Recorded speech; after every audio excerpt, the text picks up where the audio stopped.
Jim here again. How you all doing on this Monday? I hope you're having a good day. You know, I'm down here in South Florida, and boy, I tell you, we're gonna have a whopping crazy hurricane season. Not that you're worried, but yeah, I mean, these storms starting way early. You know, I've been in the generator business for 20 years, and we would have a little something maybe June, July, but really what I call the drop dead date, not literally, but figuratively speaking, was August 15th, when we would really start getting storms coming across the Atlantic. But here we are. I know it's pretty creepy. Anyway, that's not what I'm here to talk about today. We're going to talk about Owney, Owney. He's a remarkable dog. Let me show you kind of what he might have looked like back in, years ago when he became a postal service dog. I know you're saying that, oh, my postal guy is afraid of my dog, but here's we had a dog that's actually part of the Postal Service. Pretty interesting. Okay, Owney was a remarkable stray dog who found his way into the hearts of the U.S. Railway Mail Service workers in the late 19th century. His story is both heartwarming and fascinating. I mean, I know you're saying, really? Okay, his early life, Owney was born around 1888 and was first discovered at the Albany, New York post office. Initially, he was just a stray dog, but the Postal Service workers there took liking to him and started to care for him. Again, I love these stories. I love them. I hope you love them, or you're going to get to love them. He quickly became a regular fixture at the post office, and the workers soon noticed Owney had a fondness for mail bags. I mean, you know, it's like you were born to be this, you were born to be that. Well, he was born to be dealing with mail bags. And back then, they certainly didn't have the automation they have today. And, you know, he said, this is great. Anyway, Owney's love for mail bags led him to start traveling with them.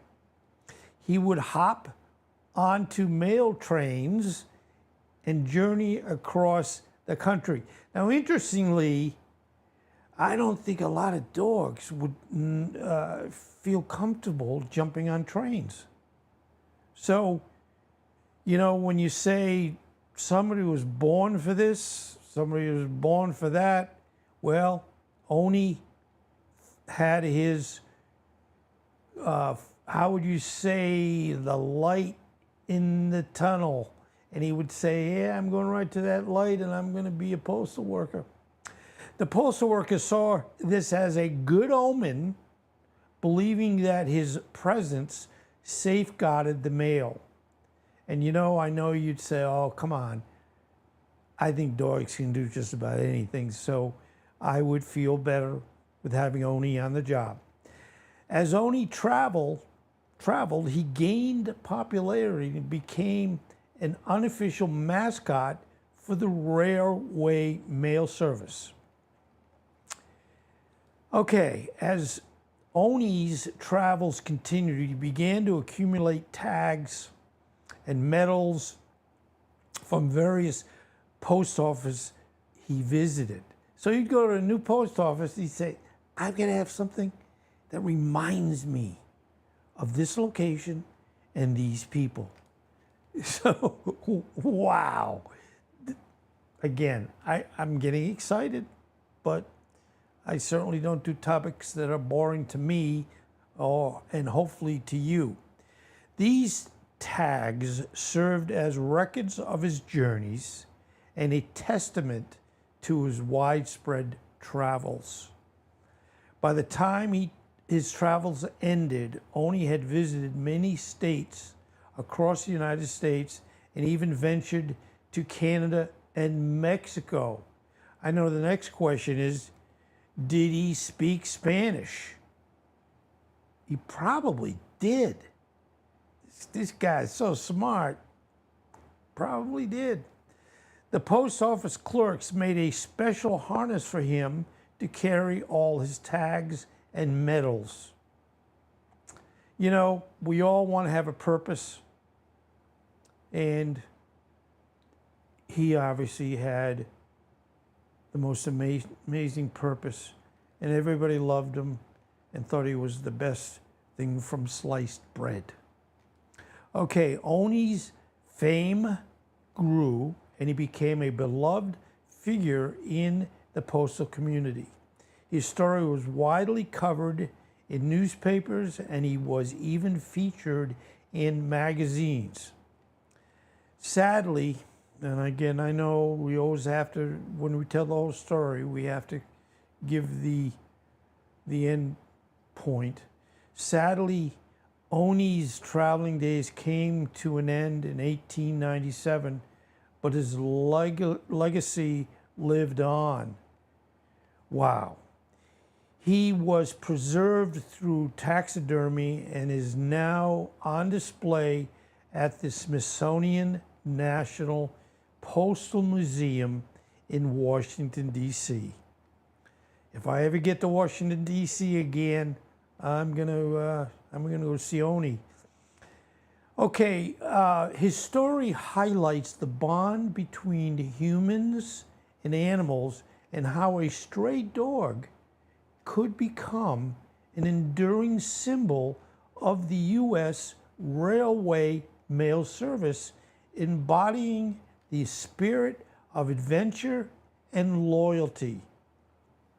He knew that the mail has to go through, and he would do it, you know, rain, shine, snow, whatever, sleet. Owney was there. So, kind of a short one. You know, again, I followed animals forever. And the neatest thing is that I learn new things. I'd never heard of Owney before. And I, as you know, I have a profound love for animals, dogs especially, but I don't let anybody else out, leave anybody else out. But when you see an animal doing such a service to the community, his courage, working every day, and having the love of the people around him.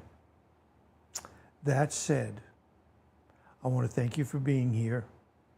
And knowing Owney, or knowing about Owney, is certainly an honor. Please take care, and I will look forward to seeing you, hopefully, tomorrow. Anyway, thank you again.